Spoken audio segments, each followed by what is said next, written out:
어떻게 잘 주무셨습니까? 그 평안도 일대에서 1812년에 일어난 농악 항쟁이 있는데요.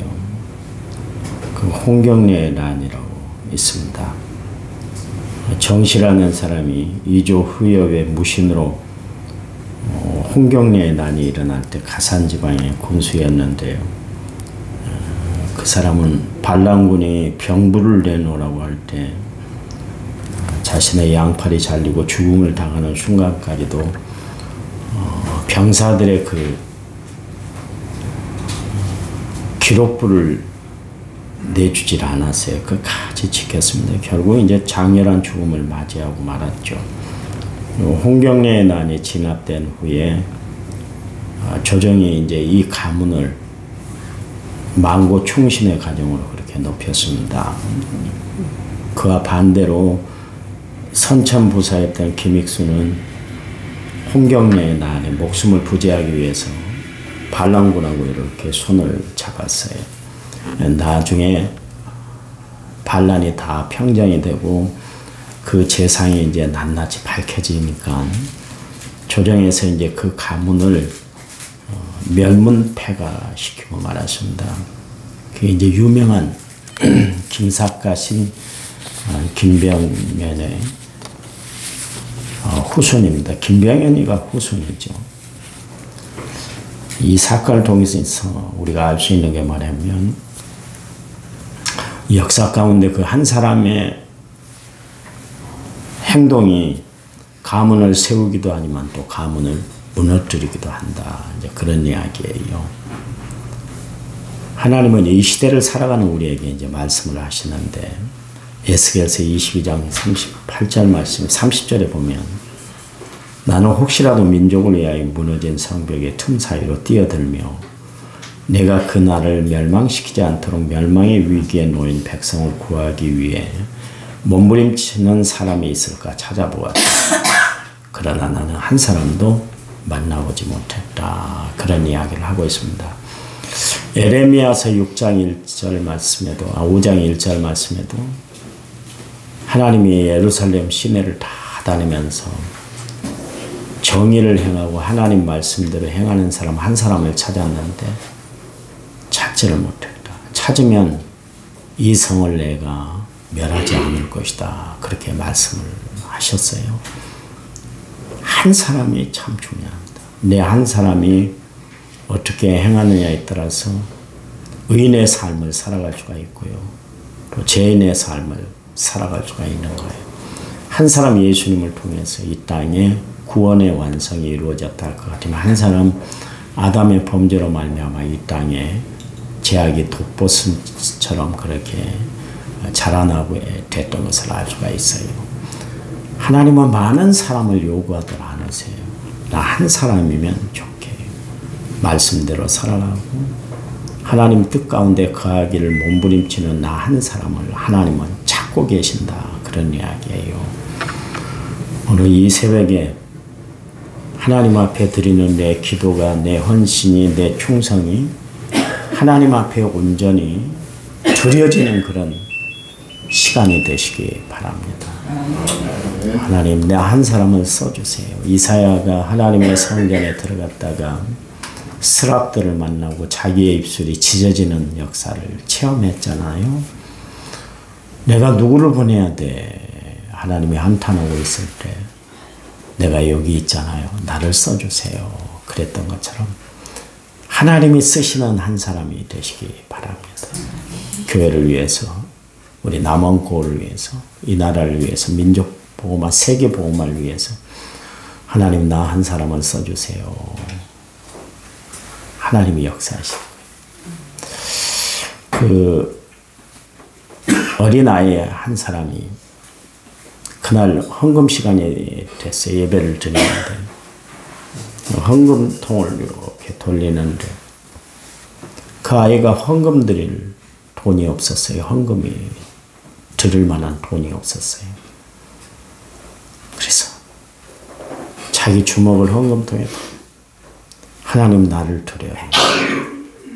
그 사람이 유명한 리빙스턴입니다. 세계를 변화시키는 하나님의 복음으로 물들게 했던 사람 리빙스턴이 나 드릴 것 없어요 하나님. 그렇지만 나를 드립니다.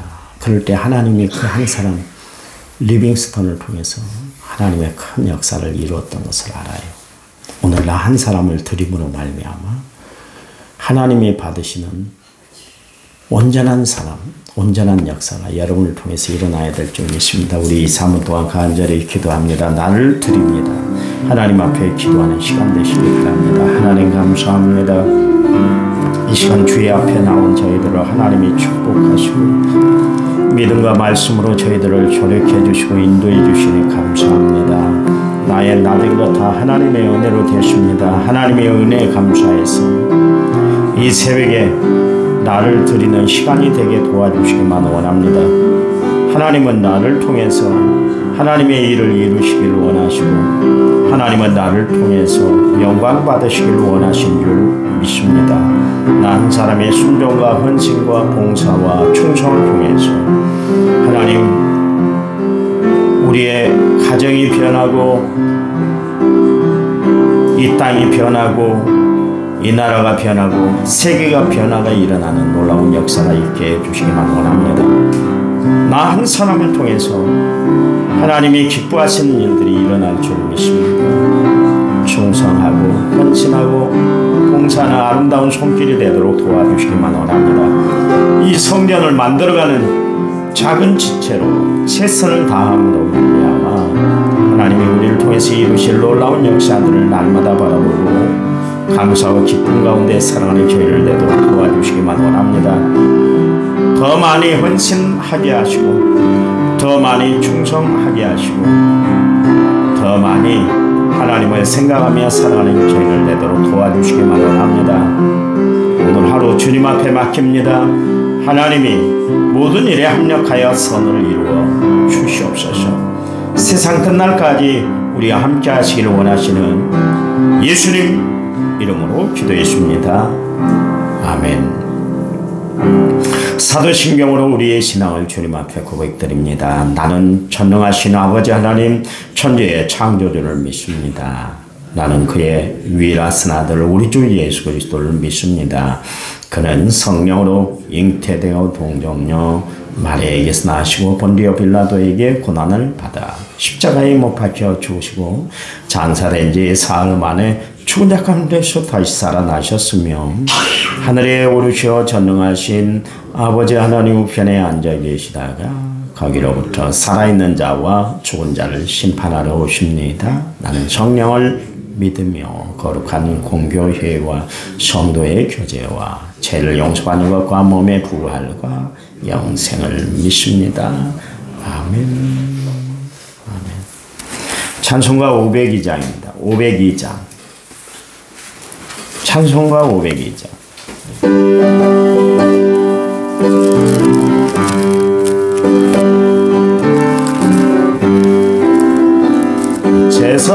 제사장들이여 서가서 어둠을 물리치고 주의 진리 모르는 백성에게 복음의 빛 비춰라. 빛의 사자들이여 복음의 빛 비춰라. 죄로운 몸 밝게 비춰라.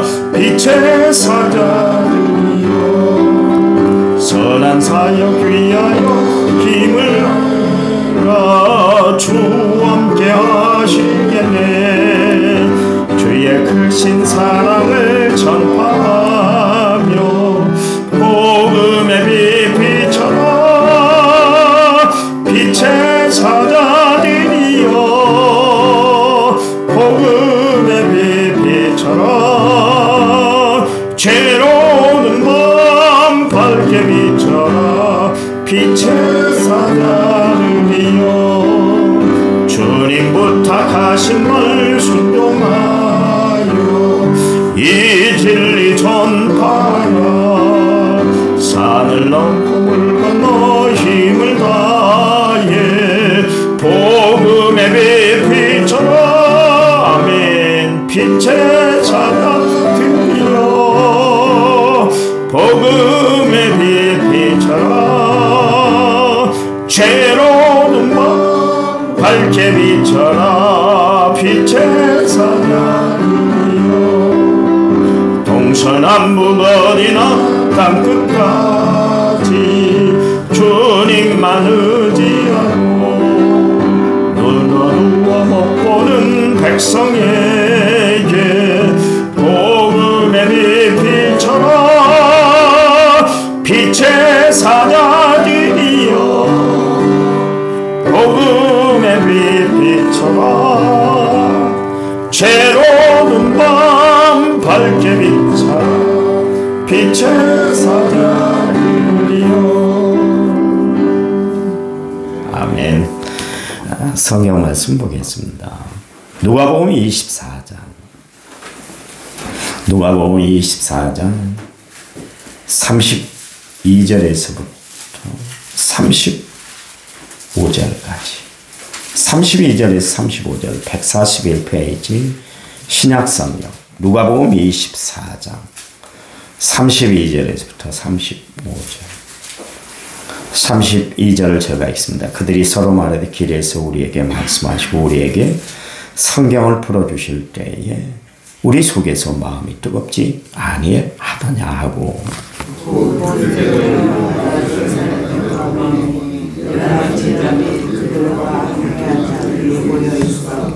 말하기를 주께서 과연 살아나시고 시몬에게 보이셨다 하는지라.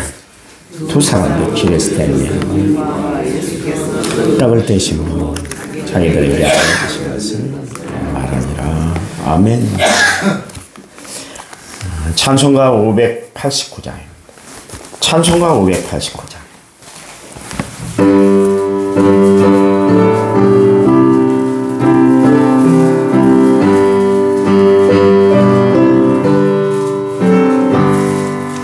넓은 들의 희근 곡식 황금 물결 뒤치며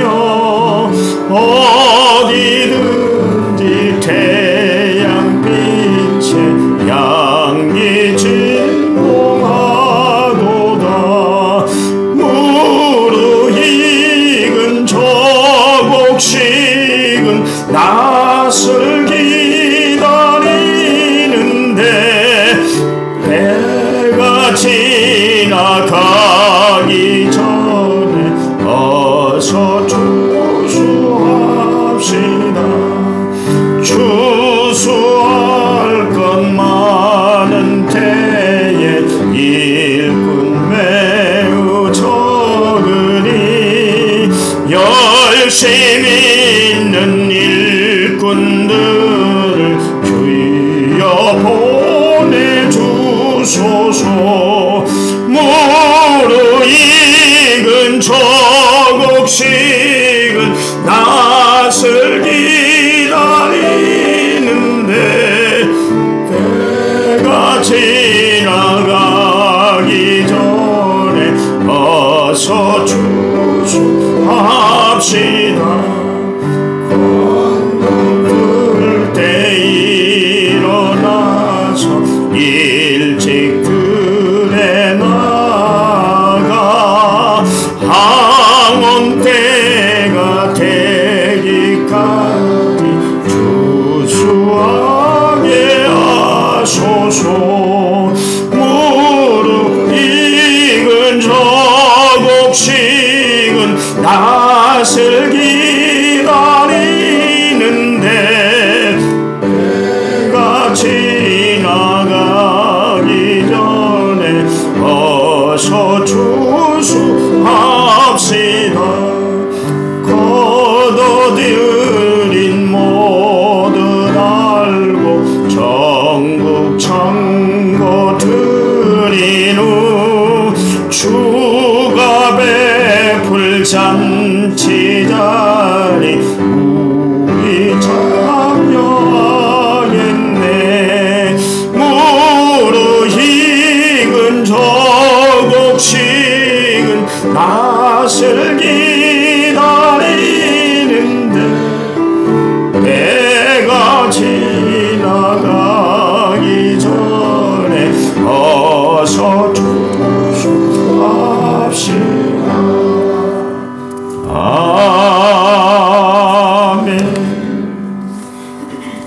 귀한 예물 드렸습니다. 성경금을 무명으로 드렸고요.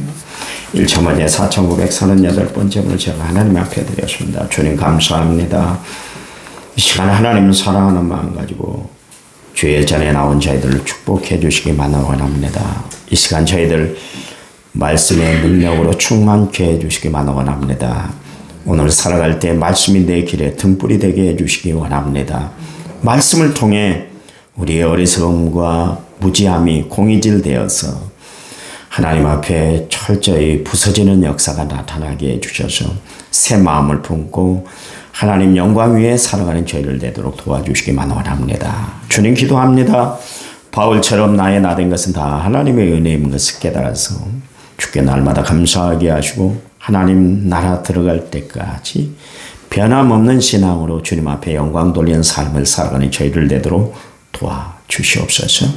이 시간 귀한 예물 하나님 앞에 선교 헌금을 드렸습니다. 하나님 받으시고 축복해 주시옵소서. 이 시간 말씀 들을 때 성령이 저희들을 사로잡아 주실 줄 믿고 예수님 이름으로 기도했습니다. 아멘. 아멘. 오늘 하루도 평강하시기 바랍니다. 승리하시기 바랍니다. 은혜로우시기 바랍니다. 은혜롭게 사세요. 은혜롭게 싸우지 마시고 은혜롭게 사세요. 싸우지 마시고.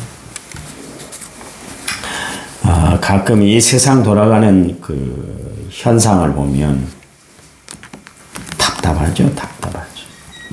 언론 보도를 보면 뉴스를 보면 세상이 왜 이렇게 악하고 불의한지 모르겠어요. 노아시대 때 하나님이 보실 때 사람들이 늘 죄악 속에 파묻혀 살고 마음의 생각과 계획이 항상 악한 것만 본받고 하나님 앞에 불쾌하고 포악한 그런 모습으로 살았어요. 그래서 하나님이 특단의 조처를 내렸는데 물로 싹 쓸어버리겠다 그랬어요. 그때 하나님이 창세기 6장 6절 말씀에서 하나님이 땅 위에 사람을 지으신 것을 한탄하시고 마음에 근심했다. 인간의 죄악이 하나님의 마음을 한탄스럽게 만들고 하나님의 마음을 불편하게 만든다. 그런 이야기예요. 로마서 11장 29절 말씀에 하나님의 부르심과 은사에는 후회함이 없다 그랬잖아요. 하나님은 우리를 불러 세워놓고 또 우리에게 각종 은사를 주시고 나 후회하지 않아. 그래요. 우리는 줬다가도 뺏고 싶은 때가 있고 괜히 줬어 그러면서 막 후회할 때도 있잖아요. 하나님은 그러시더라 않으세요. 그런데도 불구하고 하나님의 진실한 마음은 그런데도 불구하고 인간들이 얼마나 부패하고 타락했던지 세상 돌아가는 모습을 보고 하나님이 한숨을 쉬었다 그런 이야기예요. 혀를 찼다 그런 이야기예요. 여러분 그래요. 우리 인간의 죄악은 하나님의 마음을 아프게 하는 거예요. 여러분 죄 짓지 마세요. 죄를 지었으면 요한에서 1장 9절 말씀처럼 즉각 토해내야 돼요. 여러분 음식을 먹고 속이 답답하고 그러면 토해내야 되잖아요. 그렇지 않으면 체기가 올라서 광란이 일어나요. 그러면 응급실에 실려가기도 해야 돼요. 토해내는 방법밖에 없잖아요. 죄는 늘 토해내고 살아야 되는 거예요. 하나님이 결국 어떻게 하십니까? 이 한탄한 세상, 근심되게 하는 이 세상을 하나님이 뒤집어 놔버리잖아요. 하나님이 우리가 지금 살아가는 이 세상을 보신다면 어떻게 했을까? 마틴 루터, 종교개혁자 마틴 루터가 만약 자기가 하나님이라면 이 쓰레기장이 돼버린 이 세상, 지구가 꼭 축구공처럼 생겼잖아요. 내가 축구공을 발로 뻥 차버리는 것처럼 이 지구를 뻥 차버리고 싶다. 마틴 루터가 그런 이야기를 했어요. 여러분 이 세상이 바뀌려면 방법은 하나밖에 없어요. 하나님이 역사해야 되는 줄 믿으시기 바랍니다. 성령의 바람이 불어와서 이 세상의 악취들을 다 걷어내야만 돼요. 그 방법밖에는 없어요. 여러분, 갈수록 우리가 살아가는 세상이 이토록 안심이 되지 못하고 불편하고 힘들고 어렵고 불안하기만 하는 세상이 돼갈까요?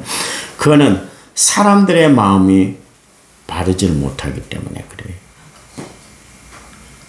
사람들이 마음을 곧게 쓰고 살지를 않기 때문에 그렇습니다. 그러니까 하나님이 원하시는 길을 걸어가는 것이 아니에요. 예수를 믿는다 그러면서도 하나님의 말씀은 교회 안에서만, 세상 살 때는 다른 말씀이 있어야 돼요. 제가 이야기했잖아요. 실컷 말씀을 저는 아멘 아멘 아멘 그러더라고요. 우리 교회 아니요. 딱 내려왔는데 장로님 한 분이, 목사님 부목사 할 때인데 그렇게 살면 딱 밥 빌어먹기 좋아요. 그러냐. 내가 충격을 받아. 지금도 내가 생각해서 여러분에게 이야기해요. 장로님이에요. 장로. 어려운 풍파를 다 겪었던 사람이에요. 아무리 시련이 켰다 할지라도 그렇게 이야기만 안 되잖아요. 아멘을 하든 말든지 아멘 아멘 해놓고는 내려와서 악수를 딱 하는데, 목사님 그렇게 살았다가는 딱 밥 벌어먹기, 밥 빌어먹기 딱 좋아요. 그런 이야기를 나에게 빚으로 꼽아야 돼요. 그러면 하나님의 말씀은 도대체 어떤 말씀이에요? 교회에서만 필요한 말씀이고, 세상 돌아가면, 세상 살다 보면 하나님의 말씀은 전혀 배치가 되는 말씀이라고 그렇게 생각하기 때문에 그런 거예요. 아니요. 하나님의 말씀은 우리의 삶에 운행되는 말씀인 줄, 그대로 실천되는 말씀인 줄 믿으시기 바랍니다. 많은 사람들이 다 넓은 길만 가려고 해요. 왜냐하면 편하고 쉬운 길이기 때문에. 모든 사람들이 그런 것 같아요. 사람들이 세상 풍조를 따르고 공중권세를 잡은 자를 따르고 불순종의 아들, 딸 가운데 역사하는 영, 마귀의 조종을 받고 살아가기 때문에 갈수록 세상이 악해져 가요. 성령은 홀리 스피릿, 그래서 거룩한 영이라고 그러고, 악령은 데빌 그러잖아요. 더러운 영이다. 그런 영. 악한 영, 마귀는 더러운 것만 자꾸 추구해내요. 세상이 자꾸 공중권세를 잡고 불순종 아들들 가운데 역사하는 영을 따르기 때문에 갈수록 세상이 악해져 간다. 그런 이야기입니다. 하나님은 이런 세상에서 우리가 방향 전환하고 살아가기를 원해요. 여러분, 신앙생활 하는 데 있어서 열심히 하는 것이 능사가 아니에요. 부르지런히 하는 게 능사가 아니에요. 주님이 하루는 제자들을 불러놓고 이런 충격적인 말씀, 그들에게 데미지를 주는 말씀을 전했단 말이에요. 뭐냐면, 너희 의가 서기관과 바리새인들의 의보다 낫지 못하면 뭐라 그랬어요? 천국 못 들어간다. 깜짝 놀라는 이야기잖아요. 그럼 도대체 우리가 어떻게 살아야 천국 갈 수 있냐 이 말이에요. 여러분, 바리새인들과 서기관들은 어떤 사람들이에요? 철저히 계율을 지켰던 사람들. 그런데 예수님은 그들을 향해서 늘 하신 말씀이 뭐냐면, 외식하는 자들아 그랬어요. 겉모양은 참 하나님 백성 같아요. 속은 각종 썩어 문드러진 것들이 가득 차 있다. 그런 이야기예요. 그래서 주님이 그들에게 이야기를, 제자들에게 이야기하는데, 너희들 정신 차리고 신앙생활해. 그 이야기입니다. 바리새인들과 서기관들은 얼마나 철저합니까? 일주일에 2번씩 금식하잖아요. 11조를 철저히 지켰어요. 또 성전에 올라가서 그리고 시장 어귀에서 두 손을 들고 기도했던 사람들 아닙니까? 거기다가 또 많은 사람들 앞에서 꽹과리를 치면서 사람들을 구제하고 자선 사업을 하고 겉으로 보면 흠잡을 것이 없는 그런 사람들이었어요. 그런데도 불구하고 그들 안에는 양의 탈을 쓴 이리 같다 그랬잖아요. 양의 탈을 쓴 이리 같다. 중요한 건 뭡니까? 서기관과 바리새인의 의보다 낫지 못하면 너희 천국 가지 못한다. 이 이야기의 뜻은 뭐냐면 겉과 속이 똑같아야 된다. 그 이야기예요. 바리새인들과 서기관들은 속이 회칠한 무덤이요. 겉은 해를 다 칠해서 깨끗하게 보지만 속은 시체 썩는 송장 썩는 냄새가 나는 것이. 그렇게 이중적인 생활을 해서는 안 된다. 그런 이야기예요. 무슨 이야기입니까? 하나님 말씀 일념으로 살아가라. 그런 이야기예요.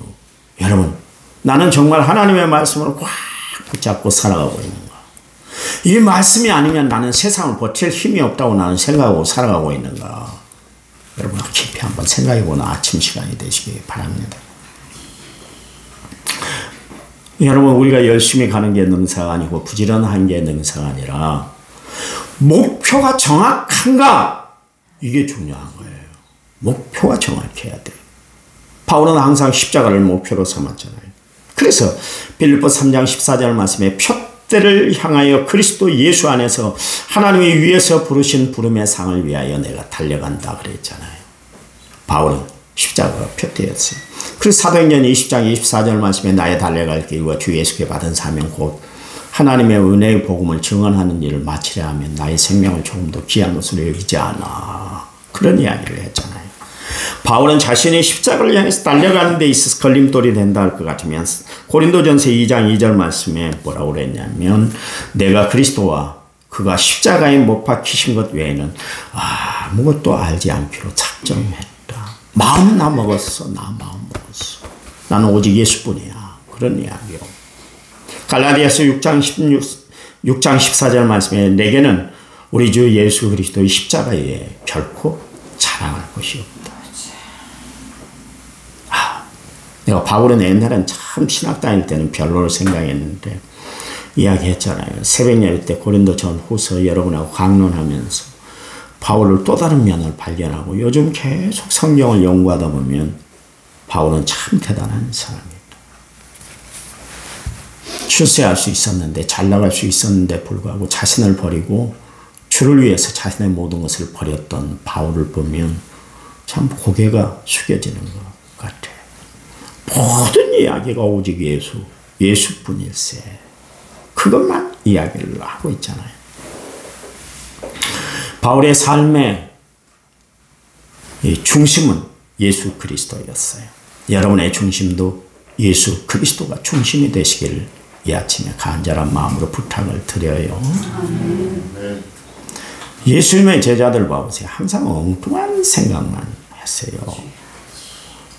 그런데도 불구하고 예수님은 실망하지 않고 그들을 내치질 않았어요. 이게 은혜예요. 다른 게 은혜가 아닙니다. 몇 번 가르쳐줬는데도 엉뚱한 생각, 엉뚱한 말만 하고 엉뚱한 질문만 하고 심지어 예수님이 내가 십자가에 못 박혀 죽을 거야. 그리고 3일 만에 다시 살아날 거야. 이 이야기할 때 그냥 우스갯소리로 했겠어요? 그 분위기 자체도 굉장히 예수님의 엄중한 모습으로 했을 텐데 불구하고 지들끼리 싸우고 난리가 났잖아요. 자리 다툼 때문에. 그런 제자들인데 불구하고 이리 와봐. 몽둥이 하나씩 갖고 와. 두들겨 패면서 정신 좀 차려. 이야기 안 했어요. 왜 그런지 아세요? 끝내 그들이 변화될 줄 주님은 알았기 때문에 참고 기다리셨다. 그런 이야기입니다. 왜냐하면 그들이 성령을 받으면 세상이 감당할 수 없는 복음의 사람들이 된다는 것을 알았기 때문에 예수님은 그때까지 참으셨던 거예요. 여러분, 우리가 거듭나기 전에는 의를 행할 능력도 없었어요. 하나님을 향해서 반응할 힘조차도 없었잖아요. 또한 나를 버릴 용기도 없었고 내가 하나님 앞에 기도할 마음도 전혀 없었잖아요. 교회 다니는 것이 부담스럽고 남들이 내가 교회 다니는 것이 정말 꺼려지고 그런 때가 있었지 않습니까? 그래서 몰래 교회를 다녔고 교회를 다닌다 하면서도 할 짓 다 하고 부릴 것 다 부리고 욕심 부릴 것 다 부리고 짜증낼 것 다 짜증내고 내가 살았잖아요. 이건 뭐 예수 믿는 사람인지 아닌 분간이 가지 않을 정도로 교회에 들어와 있다는 것 때문에 예수 믿는 사람이구나 그렇게 알 정도로 내가 살았잖아요. 신앙의 정체성이 바로 세워졌나요? 이렇게 바람 불면 저리 쏠리고 저리 바람이 불면 저쪽으로 쏠리고 왕창하며 살았던 우리지 않습니까? 중심이 잡히질 않았었잖아요. 제자들이 그랬고 엘리야가 그랬고 베드로가 그랬잖아요. 그런데 저들이 언제 중심이 잡혔던가요? 성령을 받았을 때, 하나님의 음성을 들었을 때 비로소 그들의 중심이 꽉 잡히게 된 거예요. 여러분, 우리가 삶을 살아가면서 기적을 체험하고 환상을 보고 그것도 다 중요하지만, 엄청난 일을 이룬 것도 중요하지만, 가장 중요한 건 뭐냐면 우리가 성령을 받고 말씀을 깊이 깨닫고 사는 것이 중요한 줄 믿으시기 바랍니다. 네. 교회 와서 다른 이야기 들으려고 하지 마세요. 인문학 강좌 들으러 온 거 아니잖아요. 재밌는 유머러스한 이야기 들으러 온 거 아니잖아요. 연속극 스토리 들으러 온 거 아니잖아요. 예수 이야기 들으려고 여러분 온 거 아니에요? 복음 듣기 위해서 왔잖아요. 복음이, 예수님이 내 삶을 변화시키는 능력인 줄 믿으시기 바랍니다. 예수님이 베세다 광야에서 엄청난 기적을 베풀었잖아요. 2만 명 그 사람들이 다 있는데 앞에서 오병이의 기적적인 역사가 나타났어요. 그 사람들이 일제히 다 예수님이 축사하고 건네준 음식을 받아 먹고 기적을 체험했지 않습니까? 그동안 예수님 베풀었던 기적은 몇몇 사람들에게 이렇게 이루어졌던 기적이었는데, 오병이의 기적은 그 자리에 모든 사람들이 다 내 손으로, 왜냐하면 음식을 직접 받아 먹었으니까 큰 기적을 체험을 했어요. 그랬더니 그 사람들이 다음 날도 예수님의 기적을 체험하기 위해서 현장으로 막 달려가서 수소문해서 예수님 계신 곳을 찾아갔단 말이에요. 그때 예수님이 그들의 모습을 보면서 너희들이 어제 내가 건네준 떡을 먹고 너희들이 떡 때문에 나를 찾아왔구나. 그러나 이제는 내가 주는 생명의 떡을 먹어야 돼. 그러면서 내가 생명의 떡이야. 내가 하늘에서 내려온 생명의 떡이야. 내가 바로 하나님이다. 그러니까 사람들이 막 수군거리고 난리가 났어요. 아휴, 어제까지 좋았는데 오늘 엉뚱깽뚱한 소리 오네. 자기가 하나님이라고 그래. 자기 떡을 먹어야, 자기 몸을 먹어야 그게 영원히 산다고 별 희한한 이야기를 다 하네. 실망하고 사람들이 다 뿔뿔이 흩어져 버렸어요. 근데 예수님이 그 모습을 보고 많이 실망하셨는가 봐요. 그래서 제자들에게 이야기하잖아요. 너희들도 가려느냐? 그랬어요. 그랬더니 베드로가 대답하는데, 영생의 말씀이 여기 계신데 내게 있는데 우리가 어디를 떠납니까? 그 이야기를 했어요. 예수님이 그 이야기를 듣고 베드로 얼마나 기뻐하셨던지. 베드로 실수가 많았잖아요. 실망하는 일이 많았잖아요. 근데 가이사랴 빌립보 지역에 이르렀을 때 사람들이 나를 누구라고 하더냐 그럴 때 주는 그리스도시요 살아계신 하나님의 아들이십니다. 그 이야기도 감탄을 받았잖아요. 또 오병이의 기적을 베푼 그 다음 날도 베드로가 이런 이야기를 하니까 감탄을 했어요. 여러분 봐보세요. 베드로의 일생을 보면 예수 믿는 사람들이 어떻게 변화돼서 하나님 앞에 이르는가를 보여주는 실증이에요. 하나님이 사람을 쓰시는데 바울처럼 사용하는 사람도 있습니다. 한 번 변화돼서 변함없이 주를 위해서 살아가는 사람이 있어요. 그러나 대부분 성도들은 베드로와 같습니다. 좋았다가 또 머물렀다가 또 신앙이 좋았다가 머물렀다가 결국 성령을 받으니까 어떻게 됩니까? 베드로가 세상이 감당할 수 없는 하나님의 사람으로 우뚝 섰던 것을 알 수가 있잖아요. 대부분 사람들이 그래요. 그러니 여러분, 내 신앙이 지금 퇴보를 이루었다고 생각하지 마세요. 다시 성장하기 위한 가정에 내가 서 있는 것을 알아. 그때 더 많이 기도하고 말씀에 붙들려 살아가는 성도들이 되시길 바랍니다. 내 신앙 팽개치지 마세요. 하나님 그거 원치 않아요. 왜냐하면 우리는 뒤로 물러나 침륜에 빠질 자가 아니기 때문에 그래요. 우리는 바울처럼 앞만 향해서 전진해 나갈 사람이기 때문에 그렇습니다. 오늘 본문의 내용은 뭡니까? 예수님이 십자가에 못 박혀 돌아가시니까 엠마오 고향에 있던 사람, 제자들이 글로벌한 사람, 한 사람과 또 한 사람이 낙심천만해서 지금 고향으로 낙향하고 있었어요. 25리 정도 되는 거리예요. 엠마오라는 건.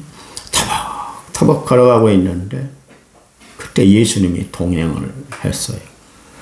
그런데 문제가 하나 생겼습니다.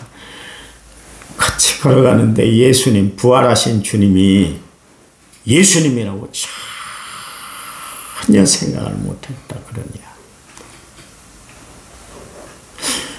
우리가 가끔 그럴 때가 있어요. 하나님이 내 삶에 함께 동행하고 있는데도 불구하고 나 혼자라고 외로움을 타고 신앙생활하는 성도들이 있어요. 절대로 나는 혼자가 아니에요. 하나님이 함께하는 줄 믿으시기 바랍니다. 성령이 나와 함께 하시는 줄 믿으시기 바랍니다. 성도의 불신이 뭡니까? 하나님이 함께 하는데도 불구하고 나 혼자라고 막 외롭다고 몸부림치고 살아가는 사람이 성도의 불신이요. 누가복음 24장 16절 말씀에 그들의 눈이 가려워져서 그인 줄 알아보지 못하더라 그랬습니다. 눈이 가려워졌대요. 눈이 가려워져. 우리가 보통 그런 이야기를 하잖아요. 눈뜬 봉사라는 이야기인데 이 제자들이 그랬어요.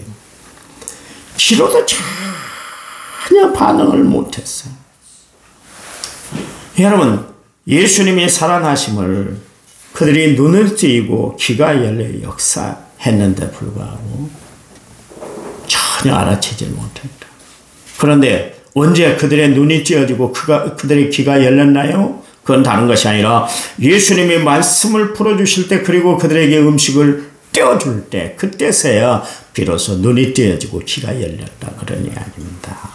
여러분, 오늘 주님이 여러분의 눈을 띄어주기를 원합니다. 여러분의 귀를 열어주시기를 원합니다. 여기 제자들이 예수님이 성경을 풀어주실 때 마음 중심이 우리가 뜨겁지 아니하였더냐 그런 이야기를 하고 있습니다. 여러분, 말씀을 들을 때 청종하셔야 돼요. 말씀에 귀를 기울이셔야 돼요. 그러면 하나님의 은혜가 넘쳐나게 될 줄 믿습니다. 마틴 루터가 종교개혁을 일으켰었던 배경, 요한 웨슬레가 감리교를 창시할 수 있었던 배경, 존 칼뱅이 장로교 창시자가 됐잖아요. 이 사람들 한결같은 모습이 뭐냐면 어거스틴도 그랬습니다만 하나님의 말씀을 들을 때 그들의 귀가 열리고 눈이 띄어져서 세상을 보는 눈이 달라지고 하나님이 들려주시는 음성을 듣고 종교개혁을 일으키고 각 하나님의 일들을 감당하는 하나님의 사람들이 됐다는 사실이에요. 이 시간 하나님이 들려주는 말씀으로 여러분의 가슴이 뜨거워지시길 바랍니다. 그래서 여러분의 마음이 활짝 열리고 하나님이 주시는 놀라운 역사와 섭리를 바라보면서 감사하시길 바랍니다. 그리고 하나님이 들려주시는 음성을 듣고 찬양하시길 바랍니다. 이번에 추수감사절은 어느 때보다도 감사를 많이 해보세요. 목사님 힘들어요. 그런 거 강조하지 마세요. 세상 살아가는 것이 얼마나 힘든데 돈벌이도 시원찮고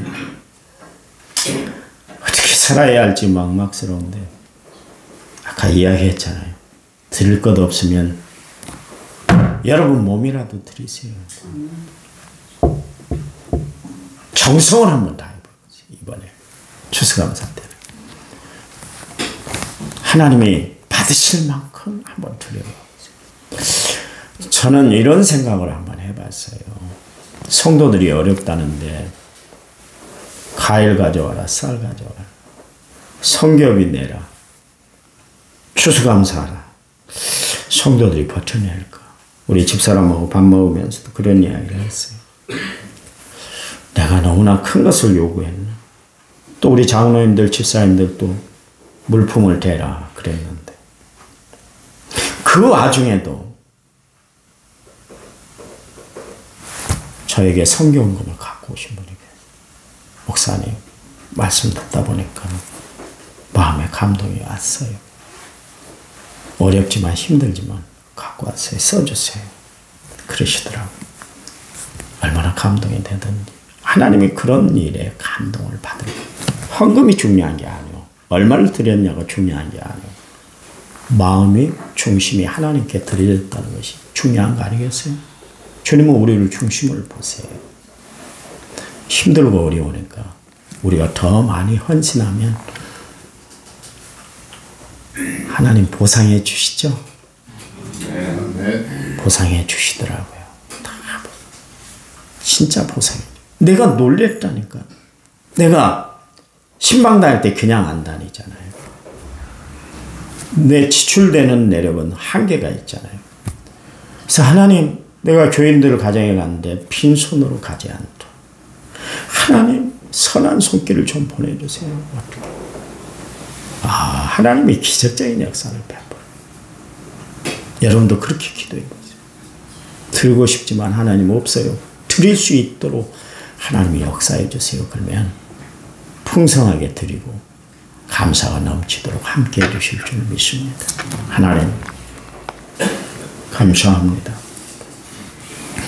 우리를 통해 역사하시기를 원하시는 하나님인 줄 믿습니다.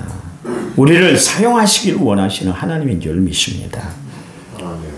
우리의 정성, 우리의 헌신, 우리의 마음을 통해서 하나님의 역사가 나타나도록 축복해 주시기 원합니다. 우리 성도들이 이 어려운 가운데서도 최선을 다합니다. 충성을 다합니다. 중심을 다합니다. 받으시고 하나님이 흠양해 주시옵소서. 이 시간 우리의 드리는 기도도 하나님 앞에 연락될 줄 믿습니다. 예수님 이름으로 기도했습니다. 아멘. 우리 한 5분 동안 간절히 기도한 다음에 제가 축도하고 마치겠습니다. 기도합니다.